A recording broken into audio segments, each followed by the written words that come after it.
नमस्कार। भाजपा को हरियाणा से वो बूस्टर पैकेज मिल गया है जिसकी उसे बहुत ज्यादा जरूरत थी। लोकसभा चुनाव में अपेक्षा अनुरूप प्रदर्शन ना कर पाने, अपने बलबूते बहुमत हासिल न कर पाने और कार्यकर्ताओं में खासकर यूपी में, हरियाणा से सटे यूपी में जो जिस तरीके का हैरत अंगेज नीचे पायदान पर खिसकी बीजेपी, उससे कार्यकर्ताओं में निराशा तो थी।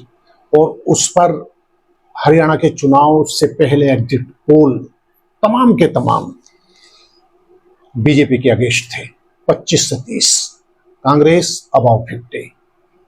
लेकिन मंगलवार के दिन जो ईवीएम से पिटारा खुला और जो रिजल्ट निकलने शुरू हुए, बीजेपी ने हैट्रिक क्या मारी, कांग्रेसी खेमे में सन्नाटा पसर गया है।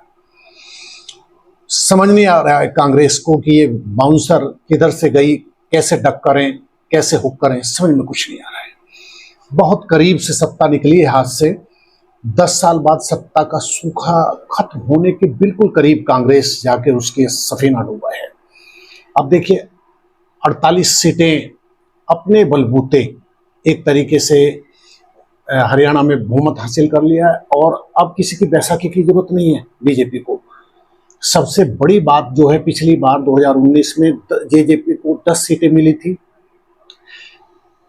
गठबंधन में जाना पड़ा बीजेपी को मन मार कर और दुष्यंत चौटाला डिप्टी सीएम बनाए गए। इस बार वो फंडा खत्म, अकेले किंग साबित हुई है बीजेपी और कांग्रेस को महज 37 सीटें नसीब हुई हैं। पिछली बार से उसे एक तरीके से 2019 में ग्राफ था 40 बीजेपी, 31 कांग्रेस, 10 जजपा और 8 निर्दलीय। अब के स्थितियां उलट गई हैं, बीजेपी 48 पहले पायदान पर बैठी है, यानी बहुमत 46 का आंकड़ा पार।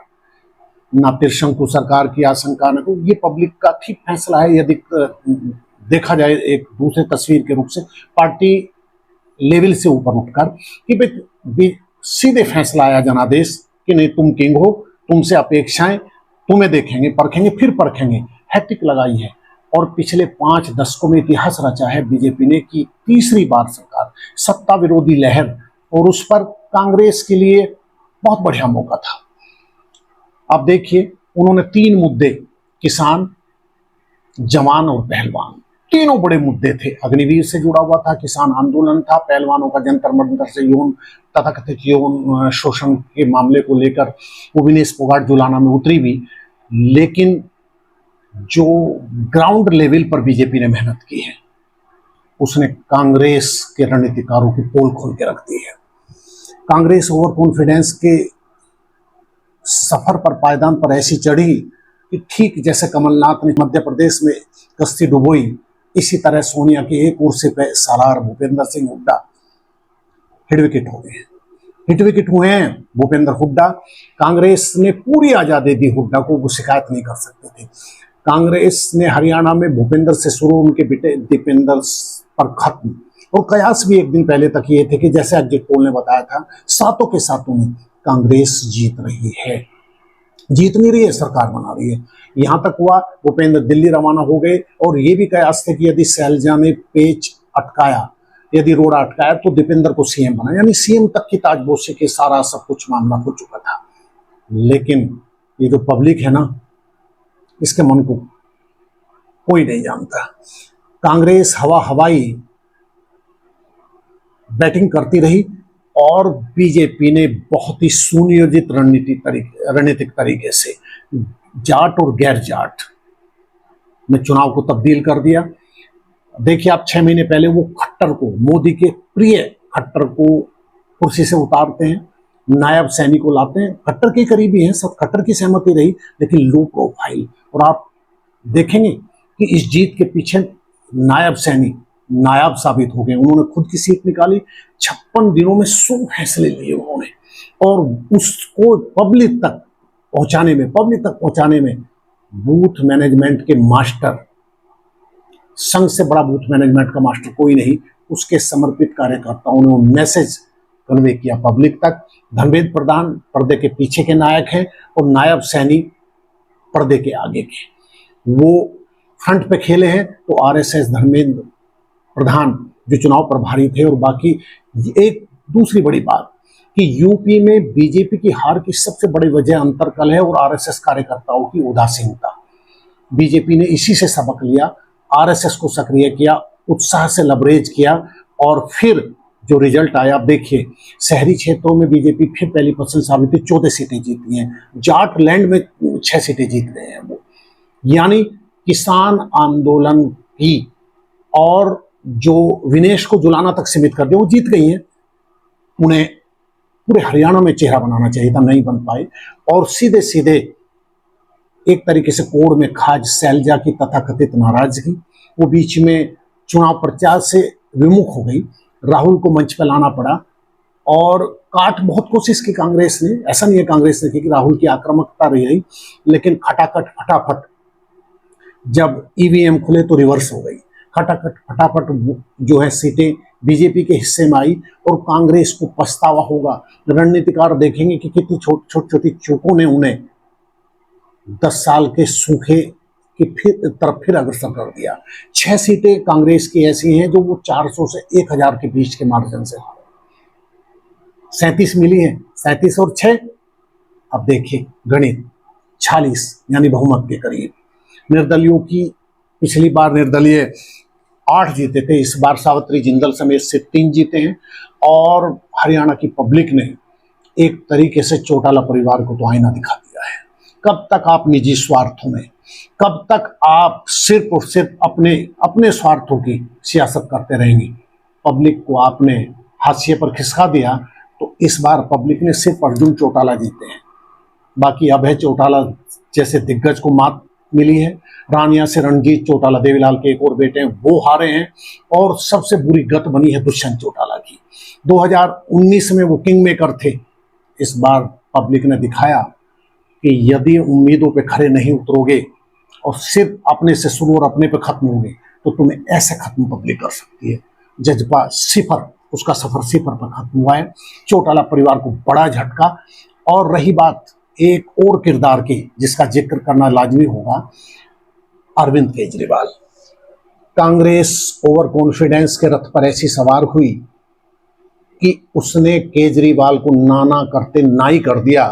और ये मानना पड़ेगा कि ठीक है केजरीवाल आपका खाता नहीं खुला, लेकिन वो जो 1500 का मार्जिन है, कम से कम 12 सीटें ऐसी हैं जहां आपके कैंडिडेट ने 2000 4000 इस मार्जिन से मतलब वोट हासिल किए, तो वो वोट निश्चित तौर पे यदि गठबंधन होता तो कांग्रेस की सीटों की सूरत बिल्कुल जुदा होती। जम्मू कश्मीर में आपने दिमाग को ठिकाने रखा, संयत भाव से काम किया, फारूक अब्दुल्ला, उमर अब्दुल्ला के साथ गए तो आपको 6 सीट नसीब हो गई, वहां सत्ता में भागीदारी करेंगे। ये काम अहंकार के रथ पर सवार महबूबा मुफ्ती ने किया। उन्होंने गठबंधन में जाने के बजाय अकेले किस्मत आजमाई और हालात ये हैं कि 3 सीटें नसीब हुई हैं और 1 सीट मतलब अपनी बेटी का चुनावी डेब्यू तक वो नहीं कर पाई और इल्तिजा पब्लिक ने खारिज कर दी। अब बीजेपी के लिए बूस्टर पैकेज मिल गया है। जो लोकसभा में के बाद जो नैराश्य का भाव था, अब दिल्ली में जीत के बाद जो जश्न दिखाया, देखिए मंच पर बैठे हुए राजनाथ धीरे धीरे मुस्कुरा रहे हैं। जेपी नड्डा की बॉडी लैंग्वेज बदल गई है। मोदी मैजिक। और फिर मोदी का आत्मविश्वास एक तरीके से वो जो हल्के थके से निस्तेज लग रहे थे, मोदी का जो कॉन्फिडेंस है, हरियाणा के बूस्टर पैकेज ने निश्चित तौर पर उसको नए रंग दिए हैं। और अब क्योंकि साल के लास्ट तक महाराष्ट्र और झारखंड में चुनाव होने हैं और कांग्रेस के लिए अब वोट शेयरिंग में जिस घोड़े पर सवार थे वो हौसलों की, उम्मीदों के, कॉन्फिडेंस के, कि वोट शेयरिंग में वो सबसे बड़े पार्टी के तौर पर अपनी बार्गेनिंग कर सकते हैं। जैसा कि रिजल्ट आते ही प्रियंका चतुर्वेदी जो शिवसेना की हैं, उन्होंने तंज भी कसा है, आईना भी दिखाया कांग्रेस को कि कांग्रेस जब बीजेपी से आमने सामने की लड़ाई हार जाती है तो वो मात खा जाती है। बड़ी टिप्पणी है। और एक तरीके से अरविंद केजरीवाल, आपकी भी सिसोदिया ने भी कहा है कि यदि गठबंधन होता, कांग्रेस को फिर से सोचना पड़ेगा गठबंधन साथियों के लिए। और निश्चित तौर पर देखिए 2 तस्वीरें अलग। केंद्र में मोदी थोड़े से सकुचाई से थोड़े से हाथ बंधे हुए थे उनके कि बहुमत अपने बलबूते हासिल नहीं हुआ, और दो बाबू नीतीश बाबू और चंद्रबाबू नायडू के सहारे सरकार चल रही है। आंख दिखा सकते थे कभी भी, लेकिन हरियाणा का बूस्टर पैकेज अब एक पायदान ऊपर ले आया है मोदी सरकार को। महाराष्ट्र में और झारखंड में वो और दमदार तरीके से लड़ेंगे। केजरीवाल उनके लिए सबसे बड़ी, मतलब एक तरीके से वो असाध्य चीजें हो गई हैं कि दिल्ली, देश के दिल्ली में बीजेपी की दाल नहीं गलती। लोकसभा में गल जाती है, विधानसभा में मामला गड़बड़ हो जाता है। तो साल के शुरुआत में वहां भी चुनाव होने हैं। हरियाणा के चुनाव परिणामों ने स्थितियां बहुत तेजी से तब्दील की हैं।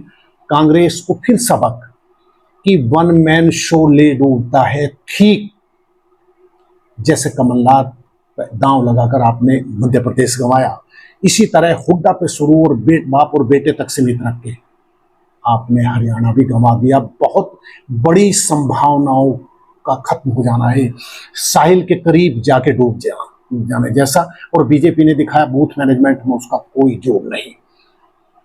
अपनी फैसलों, अपनी सरकारी नीतियों और गैर जाट और नॉन जाट ना उसको साधने में फैक्टर बहुत बड़े तरीके से नायब सैनिक का कार्ड खेला उन्होंने, और शैलजा प्रकरण को भी भुनाया, और अंजाम ये कि वो अपने बलबूते बहुमत हासिल कर ले गई।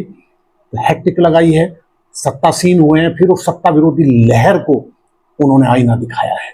और अब मोदी के प्रशंसक फिर मोदी मैजिक का नारा लगाएंगे, और हाथ कंगन को आरसी क्या, नड्डा ने कह भी दिया, मोदी के नेतृत्व में सब कुछ मुमकिन है।